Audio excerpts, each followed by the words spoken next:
Throughout Call of Duty's history, there have been several games that tried to take the crown of the COD killer. In today's video, we're going to go through some of the most notable titles and see where they are today. Our first game takes us back 10 years ago to October 28th, 2016, where Respawn Entertainment released the sequel to their fan favorite game Titanfall that was released in 2014. Titanfall 2 would release just 1 week before Infinite Warfare and would introduce a full campaign and multiplayer experience. Titanfall 2 built on the advanced movement system that had become popular after the release of its original title. While Titanfall 2 has great reviews on Steam and had a good amount of interest leading up to its launch, it did not take off as Respawn had hoped, likely due to the timing of its release with other popular franchises. Shortly after Titanfall 2 released on Steam, roughly 4 years after its initial release, the player count peaked to around 27,000 active players, currently sitting around 1,700 active players, almost 4 times the number currently playing Infinite Warfare. However, even though Titanfall 2 didn't battle for long against Call of Duty, it wasn't a loss for Respawn, as they used a lot of the experience to battle Call of Duty on a new front with their Battle Royale Apex Legends, which currently sits at around 256,000 active players. While COD decided to go back to World War II for its next game, Electronic Arts released a sequel to its rebooted franchise Star Wars Battlefront, which takes the player into the hit franchise in a Call of Duty style game across several locations from the films. Battlefront 2 also had a fully developed campaign telling the story of Imperial Commander Eden Versio and her team, which takes place in between the Return of the Jedi and the Force Awakens films. Unfortunately though, Battlefront 2 had a massive problem at launch. The game was filled with microtransactions in the form of loot crates. These crates contained cosmetics, but more importantly, they contained weapons that gave players an advantage, turning the game into an overall pay-to-win model. The controversy caused this style of loot crate to be banned or heavily restricted in several countries, causing many developers to either remove loot boxes or heavily modify how they work.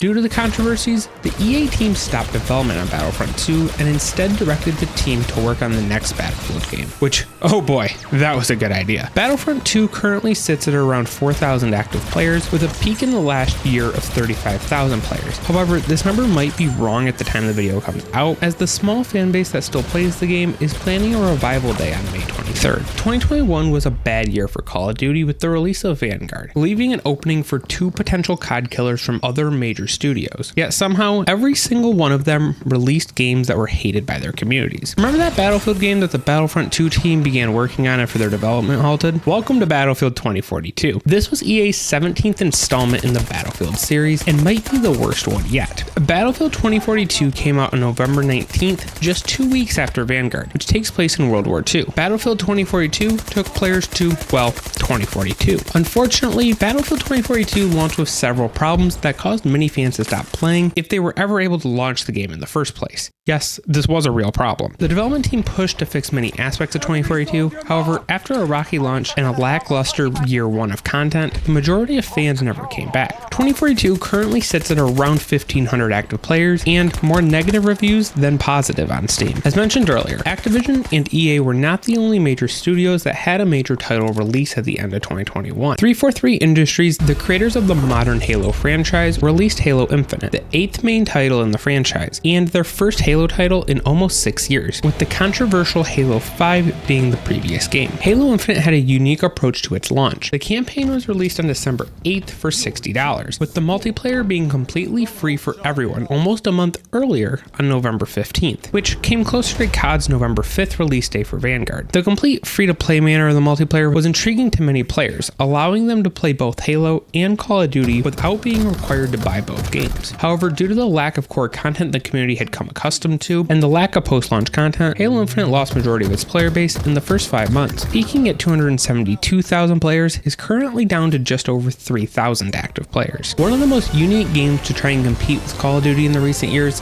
was the Finals. Released by Embark Studios in December of 2023, unlike many of the other games mentioned in this video, the Finals didn't try to directly copy Call of Duty's formula. Instead, it focused on fast-paced arena combat mixed with massive environmental destruction and objective-based gameplay centering around stealing and cashing out vaults. Entire buildings could collapse during these matches, turning every fight into complete chaos and making no two games feel exactly the same. The Finals quickly exploded in popularity after its launch, with many players praising the game for feeling fresh in a genre that had become repetitive. At a time when players were frustrated with skill-based matchmaking, yearly releases, and overall gameplay loops, the Finals felt like something genuinely different. The game also benefited from being completely free to play, allowing players to jump in without spending $70 for another yearly shooter. However, while the finals succeeded at attracting attention, it struggled to fully pull players away from Call of Duty in the long term. One of the biggest reasons is that the finals appeal to a different style of FPS player. The heavy focus on movement, teamwork, and objective play made it feel less like a traditional Call of Duty replacement and more like its own separate experience entirely. While many players enjoyed the chaos and destruction, others eventually returned to the more familiar gameplay style that Call of Duty provides. At the time of making this video, the finals still maintains a pretty dedicated community and continues to receive updates from Embark Studios. While the finals didn't kill COD, it wasn't designed to be like the other titles in this video. It was designed to be something refreshing that the community labeled as a COD killer. Call of Duty Zombies has held the majority of the zombies genre fanbase since Left 4 Dead 2 released back in 2009. Sker Ritual tried to take the round-based zombies genre at a time when Call of Duty was heavily focused on open-world zombies experiences. Sker Ritual had attracted the attention of large zombies creators and the overall zombies community, looking like it could be Call of Duty Zombies' first real competition since Left 4 Dead. Promising all round-based maps and full story-based Easter eggs with a horror twist, the very thing that made Call of Duty Zombies what it is today, Sker Ritual released with a $30 price tag, which was more than half of the price of the new COD game that year, and promised free content updates bringing new maps to players while being created by only 5 developers. While Sker Ritual had the potential to take the zombies community by storm, it unfortunately suffered the same fate as many other titles mentioned in this video. Lack of post-launch content mixed with bugs that made the game feel laggy and unpolished left Sker Ritual where it is today, averaging around 50 active players. The next title had the most potential to become the first COD killer, and truthfully, it's the game that made the COD killer term popular. XDefiant, released by Ubisoft on May 21st, 2024, promised a completely free-to-play FPS that was enjoyable to play and featured some elements from games like Black Ops 3 with character-specific abilities, and they actually delivered on their promises, making a game that directly competed with Modern Warfare 3, one of the most disliked Call of Duties in modern history. So now you're probably wondering why this video is not about how XDefiant beat Call of Duty. Well, XDefiant unfortunately faced poor timing again and again, mixed with some poor decisions from their management team. You see, XDefiant was supposed to be released to the public in Q3 of 2023, which would have been right before the release of the previously mentioned worst rated Call of Duty in history, Modern Warfare 3. However, instead of releasing when announced, Ubisoft delayed the release of XDefiant until May 21st, 2024. Now, while this meant players could enjoy XDefiant during the slow period of Call of Duty, it also meant it had to compete with the game that was releasing in 2024. Unfortunately for XDefiant, that game was Black Ops 6, one of the most liked titles in the modern era of Call of Duty. Black Ops 6 was also the first COD to release day one on Xbox Game Pass. This allowed anyone who had Xbox Game Pass to play on release for free if they had a subscription. Despite XDefiant averaging around 295,000 active players in November 2024, Ubisoft announced that XDefiant would be shut down on June 4th, 2025. Around a month after Ubisoft announced this, Call of Duty fans were beginning to get annoyed with their game and the obvious use of AI. This would have been a major opportunity for XDefiant if it hadn't announced its shutdown a month prior. XDefiant also struggled to be profitable for Ubisoft, as it relied on cosmetics and battle passes to earn money due to its free-to-play nature. Ubisoft also released the game on their independent launcher and refused to release the game on Steam, where the majority of PC players are. All of these elements unfortunately added up, causing the death of the highly anticipated Call of Duty killer.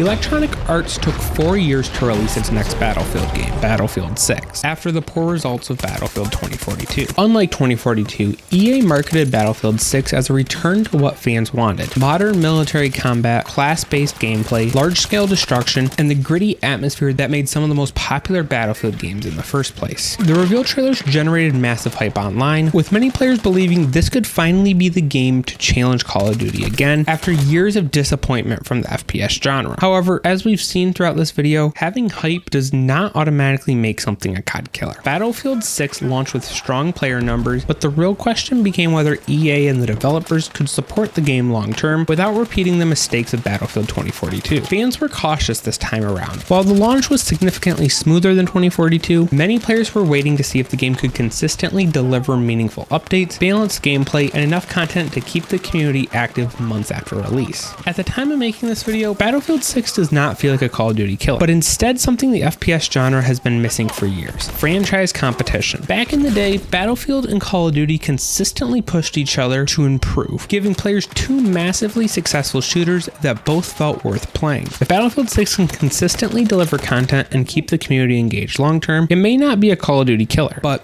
it could reintroduce competition into the genre.